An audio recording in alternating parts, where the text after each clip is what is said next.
Good evening. You're watching the news tonight, your daily roundup of all that has happened across India and the world. I'm Ishan Russell, and these are the headlines that we're tracking this evening.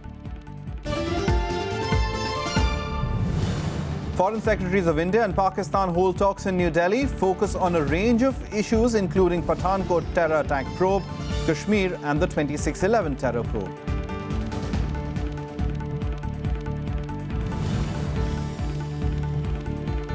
Government backs imposition of President's rule in Uttarakhand. Rajya Sabha witnesses disruptions by the Congress and other opposition parties over the matter.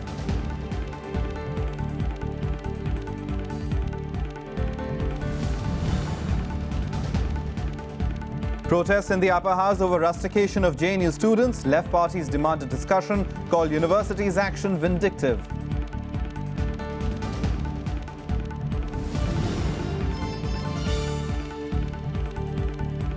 And countdown for the launch of the 7th and final navigation satellite, IRNSS-1G, navigation satellite to be launched on Thursday on board PSLV C-33.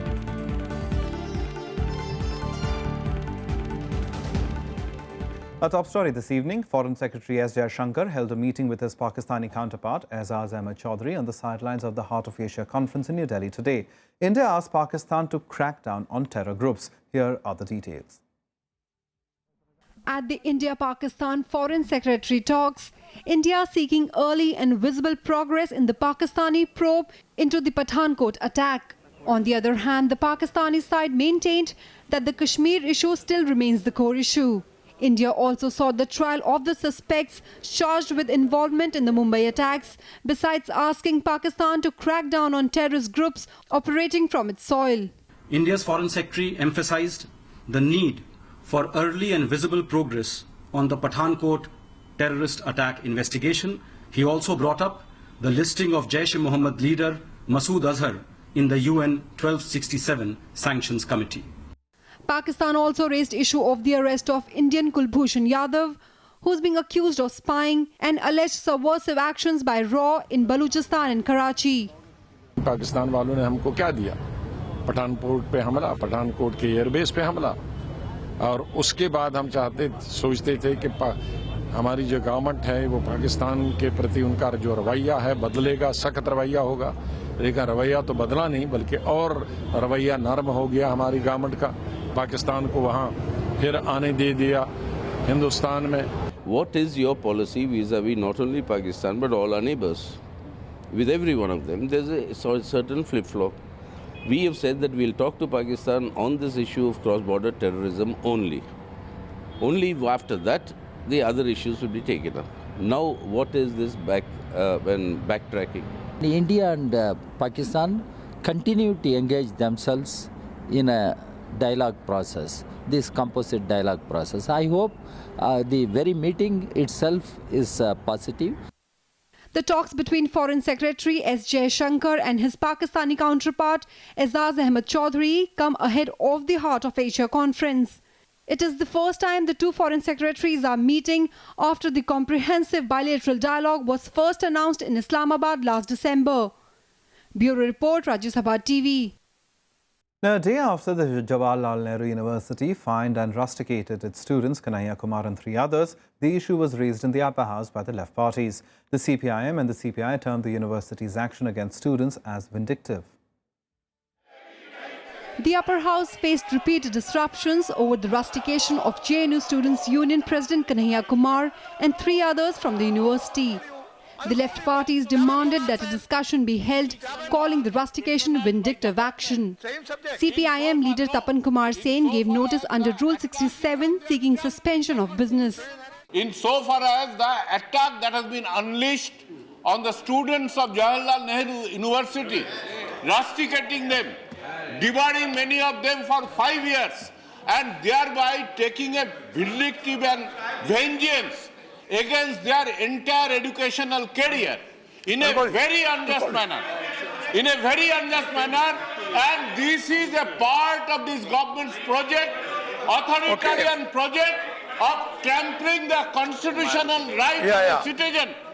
Omar Khalid has been rusticated for a semester, Anirban Bhattacharya till July 15th, and Kashmiri student Mojib Gatto for 2 semesters. Kanhaiya Kumar has been fined 10,000 rupees by the JNU administration. I draw the attention of the government. Jawaharlal Nehru University is one of the prestigious universities in the world. And what is happening in Jawaharlal Nehru University is very serious. This parliament, this house cannot be a mute spectator when such things are happening in JNU under our very nose. The left parties accused the government of violating the rights of citizens and also said that the centre is tampering with the constitution. Bureau Report, Rajya Sabha TV. Now, the issue of imposition of President's rule in Uttarakhand remained at the centre stage on day 2 of the session in the Rajya Sabha. With their demand for immediate discussion on the matter rejected by the government, Congress members shouted slogans and trooped into the well, leading to repeated adjournments. Congress MPs found support from other opposition parties as they once again raised the issue of imposition of President's rule in Uttarakhand in the upper house. Congress leaders Anand Sharma and Pramod Tiwari and Samajwadi Party MP Naresh Agrawal gave notices under Rule 267 seeking suspension of business to take up discussion on the matter. BSP Chief Mayawati also lent support to this demand. Any condition, 167 has the condition on sub judice and 176 short duration discussion also does not have any condition. So this House has every right to discuss and to pass a resolution under 267. मेरा ये मानना है कि आप इस पे सदन की राय ले लें जो प्रस्ताव हमने दिया है क्योंकि 267 में नियम है कि आप सदन की राय ले लें अगर सदन सहमत है तो इस पे अभी से बहस शुरू हो जाएगी सत्ता पक्ष के दबाव में बहस नहीं हो सकती। हमारे देश में कई राज्यों में इस धारा का इस्तेमाल किया गया है और 356 का, लेकिन जिस मकसद से इसकी व्यवस्था की गई है तो उस मकसद से इसका कम इस्तेमाल किया गया, इसका राजनीतिकरण ज्यादा कर दिया गया है। The government, however, rejected the demand, saying no discussion other than on proclamation of President's rule in Uttarakhand can take place. The finance minister also justified the imposition of central rule in the state. It's never happened in 68 years of independence that presiding officers convert majorities into minorities and vice versa. If there is a discussion, we will certainly participate in, but the discussion will take place. The discussion will take place when the proclamation is before the House. The discussion will be on the proclamation. There is no procedure for having a pre-proclamation discussion under Article 356.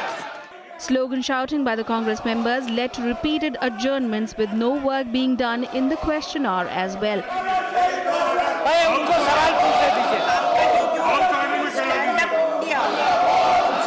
House is adjourned till 2 p.m.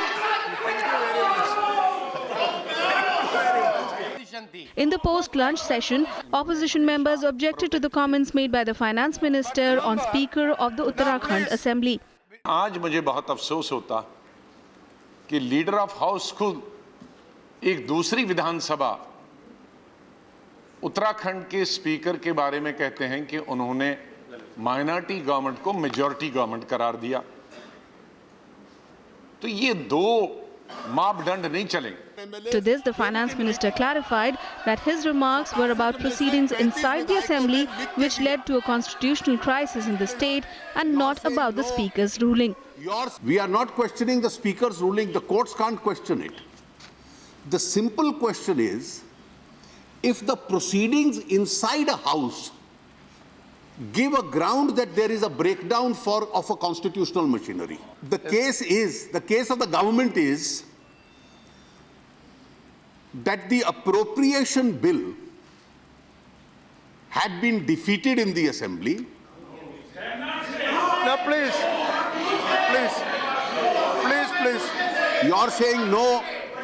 You're saying no doesn't make a difference because 35 out of the 67 MLAs gave it in writing.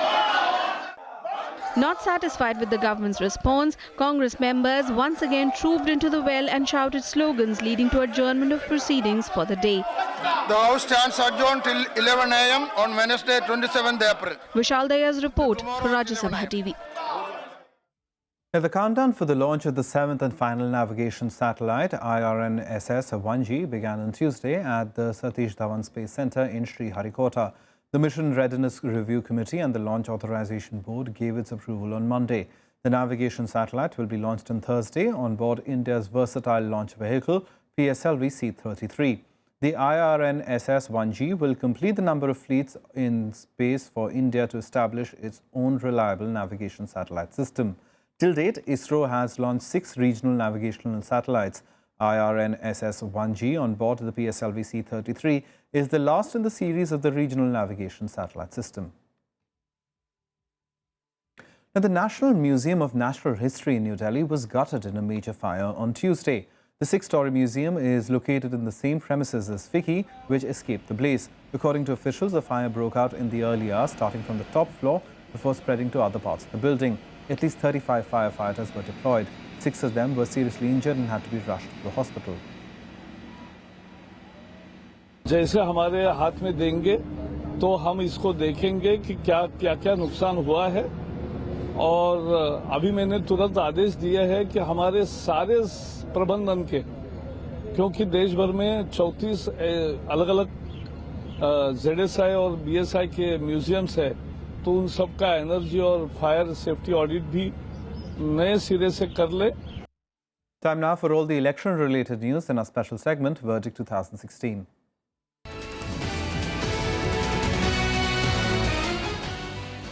The Congress President Sonia Gandhi addressed an election rally in West Bengal's Canning district today. Hitting out at Prime Minister Narendra Modi and Chief Minister Mamata Banerjee, Sonia Gandhi called the leaders a threat to Indian democracy. NREGA में रोजगार के लिए हर साल 3 करोड़ लोग पश्चिम बंगाल में apply करते हैं, तो इसका मतलब क्या है?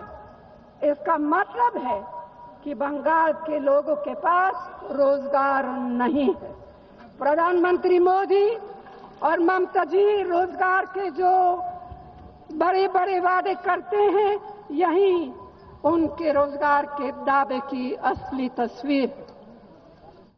The former Chief Minister of West Bengal, Buddhadev Bhattacharjee, and Congress Vice President Rahul Gandhi will share the stage at an election rally in Kolkata tomorrow. The rally is taking place in Kolkata's Park Circus, 3 days before the 5th phase of elections on the 30th of April. Tomorrow will be the first time that the 2 senior leaders of the erstwhile rival parties will appear together in a joint campaign. 53 constituencies are going to the elections in Hooghly, South 24 Parganas and Kolkata South districts that are considered to be Trinamool party strongholds.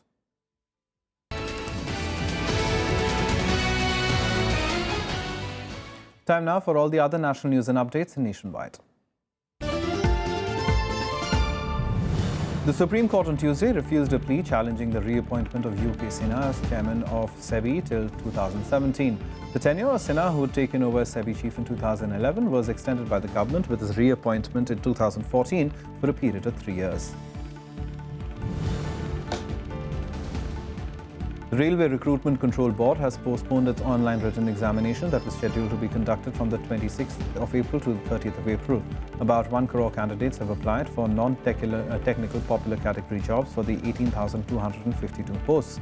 The board hasn't released a new date of the exam yet.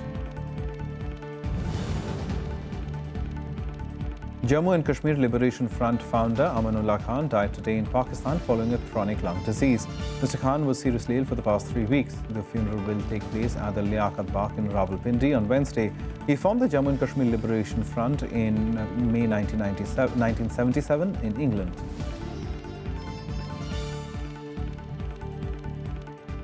Time for us to take a short break. There's lots more on the other side too. Stay tuned.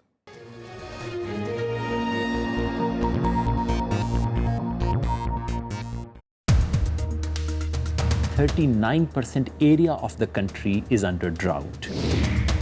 सावन के महीने में एक पाव दाल लाए. सावन. August is when she had last cooked dal in her house. Malaya can run away with 9,000 crore rupees. 1,14,000 crore rupees of corporate debt can be written off, and they don't have money to offer 2 kgs of dal. Watch State of the Economy with Swaraj Abhiyan leader Yogendra Yadav. on Rajya Sabha television.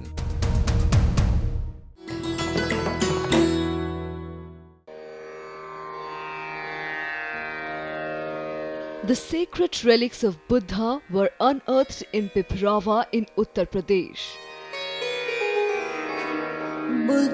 Buddhist monks from all over the world visit the National Museum to pay their respects.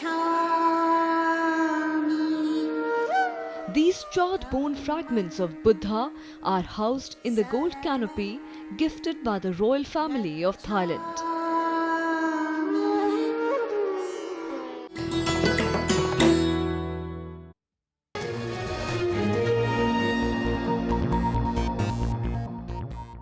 Welcome back. You're watching the news tonight. Some international news now. And voters in 5 northeastern United States states on Tuesday will cast ballots in a series of primaries that could cement the leads of presidential frontrunners Hillary Clinton and Donald Trump. According to the latest polls, Democrat Clinton and Republican Trump hold sizable leads in all 5 contests. Hillary Rodham Clinton. Another Super Tuesday with Hillary Clinton and Donald Trump all set to dominate the show. American in 5 northeastern states of Connecticut, Delaware, Maryland, Pennsylvania and Rhode Island will be voting on one of the last multi-state primary days of the 2016 presidential campaign. Billionaire Trump, who has won 845 delegates so far, is still several hundred delegates short of the required 1,237 delegates. Addressing supporters in Rhode Island, Trump lashed out at his 2 opponents, Cruz and Kasich, for forging a strategic alliance against him. In politics, because it's a rigged system, because it's a corrupt enterprise, in politics, you're allowed to collude. So they colluded, and actually I was happy because it shows how weak they are. It shows how pathetic they are. Cruz and Kasich appeared to have already conceded defeat in the 5 states, but said they hope to slow down Trump's momentum. While Cruz will focus on Indiana, Kasich would devote his entire resources in New Mexico and Oregon. It is big news today that John Kasich has decided to pull out of Indiana to give us a head-to-head contest with Donald Trump. That is good for the men and women of Indiana. It's good for the country to have a clear and direct choice. This is a matter of resources, and we run a national campaign and we want to apply our resources where we think they can be used most effectively, and it's all designed to stop Hillary Clinton from becoming president. Donald Trump needs to understand is that he cannot beat Hillary Clinton. In the latest poll out of New Hampshire, he loses 50 to 31. On the Democratic side, Clinton has won 1,428 delegates so far and is closely followed by Senator Bernie Sanders with 1,153 delegates. But Clinton has a distinct edge over Sanders in terms of superdelegates, who are party officials. An overwhelming majority have pledged their support to her. If you will go out and vote for me tomorrow, I will stand up and fight for you through this campaign, all the way into the White House. And every single day, I will get up trying to figure out how I can improve the lives and protect the American people. But Sanders is not giving in. He's pushing hard for a win in Rhode Island, where Clinton's lead is slimmer. He's also hoping for an upset in Pennsylvania with its many working-class voters. All over this country, what we have found is that when voter turnout is high, we do very well. And I believe that if there is a high voter turnout tomorrow, we're going to win here in Pennsylvania. A win for Clinton might have essentially wrapped up the race for the Democratic nomination ahead of the party's convention in July. The Republican race is a lot more fluid. If Trump performs as expected on Tuesday, the Stop Trump movement will make its final stand. Bureau Report, Rajya Sabha TV. Now, meanwhile, in Pakistan, its foreign ministry today reiterated that it is making serious efforts to facilitate the peace process in Afghanistan. Pakistan also said it is not solely responsible for bringing the Afghan Taliban to the negotiation table for a dialogue. Earlier on Monday, Afghan President Ashraf Ghani had warned Pakistan that he would take the case to the UN Security Council if Pakistan does not take immediate military action against Taliban.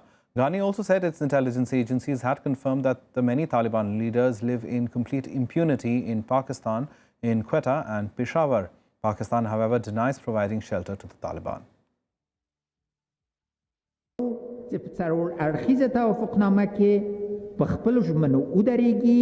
او د هغو کسانو په خلاف نظامی عملیات وکړي چې زموږ د امنیتي ادارو او زموږ د بین المللي همکارانو د استخباراتي معلومات په اساس او په خپل د پاکستاني مقاماتو په Ukraine is marking 30 years of the worst nuclear disaster the world has ever seen, Chernobyl. Sirens rang loud at the exact moment the first explosion took place in the reactor on the 26th of April 1986. Ukraine's President Petro Poroshenko attended a ceremony in Kiev as he laid a wreath at the memorial for the victims of the disaster. 30 years have passed, but Ukraine's Pripyat city remains an isolated zone. Pripyat was the 9th nuclear city in the Soviet Union, serving the nearby Chernobyl nuclear power plant. In one of the worst nuclear disasters the world has witnessed, an explosion at the Chernobyl plant in 1986 released over 8 tons of radioactive material, contaminating an area of over 60,000 square kilometers. Nearly 3.2 million people were exposed to dangerous levels of radiation. The reactor that exploded 30 years ago was encased in a thick concrete tomb, but now authorities have raised alarm after cracks started appearing on it. Датчик дозиметра буквально на полметра, ну, смотрите, 900 частиц. Еще чуть правее. Вторая фаза – это сама надвижка арки. И третья фаза – это извлечение всего радиационного топлива изнутри арки, из 4-го блока. И уже потом превращение всей этой территории в максимально безопасную.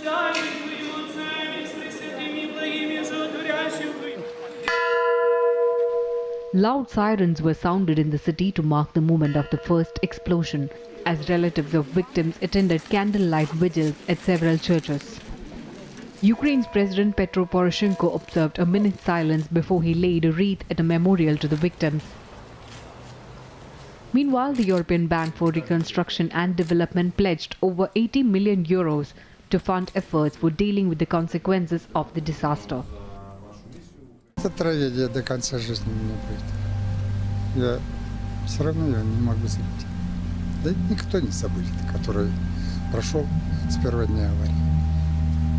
Я, например, с первого дня аварии, так 26-го. Наші міжнародні партнери проявили солідарність і підтримку вирішення надважливого питання. Окремо хочу подякувати EBRD за їхню позицію, їхню підтримку, J7. The danger is still not completely over. In Belarus, the scientists have found radioactive isotopes in the milk from a dairy farm.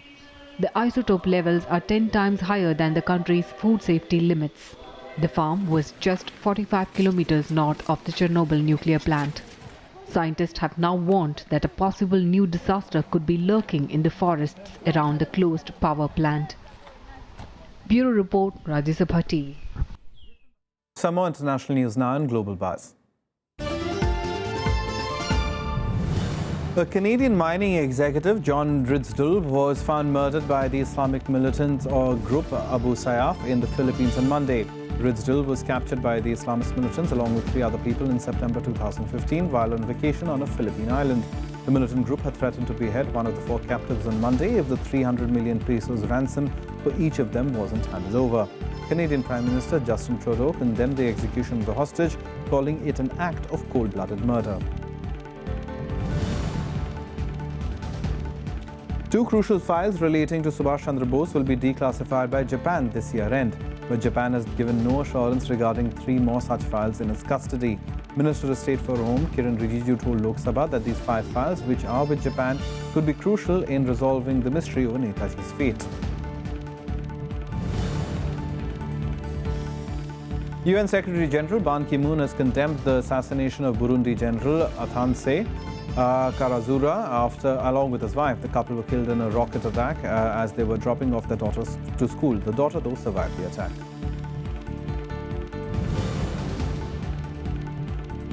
The US sent two F-22 Raptors to Romania. The warplanes reached Romania 2 weeks after Russian fighter jets buzzed an American warship in the Baltic Sea. The F-22s are known for speed and stealth. They travel at twice the speed of sound and are hard to spot on the radar. Papua New Guinea's Supreme Court has ruled that Australia's detention of asylum seekers on Manus Island is illegal. The Supreme Court has asked Australia and Papua New Guinea to take steps to shut down the island detention centre, which currently houses 850 men. Time now for all the action from the world of sports and SportsBeat. Badminton ace Nandu Natekar has been inducted into the Legends Club at the Cricket Club of India. The Legends Club was founded by CCI President late Raj Singh Dungarpur.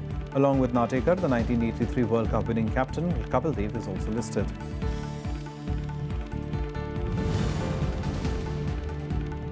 India will host the 2018 Commonwealth Judo Championship. This will be the first time that India hosts the event. The championships will be held in Jaipur. However, the dates are yet to be finalized. The Commonwealth Judo Championship is the official event of the Commonwealth Judo Associations and is organized every 2 years.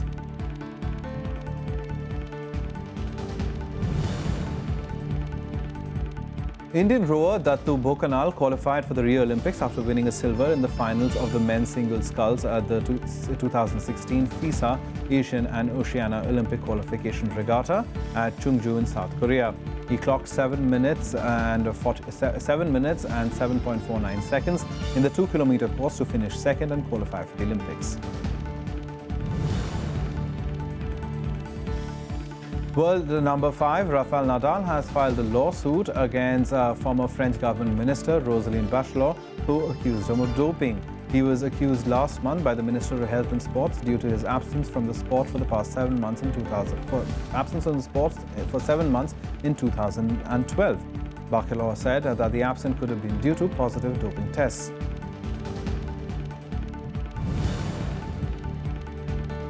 Defending champions Juventus secured a record-equaling 5th consecutive Serie A title on Monday after Roma struck late to beat second-place Napoli 1-0.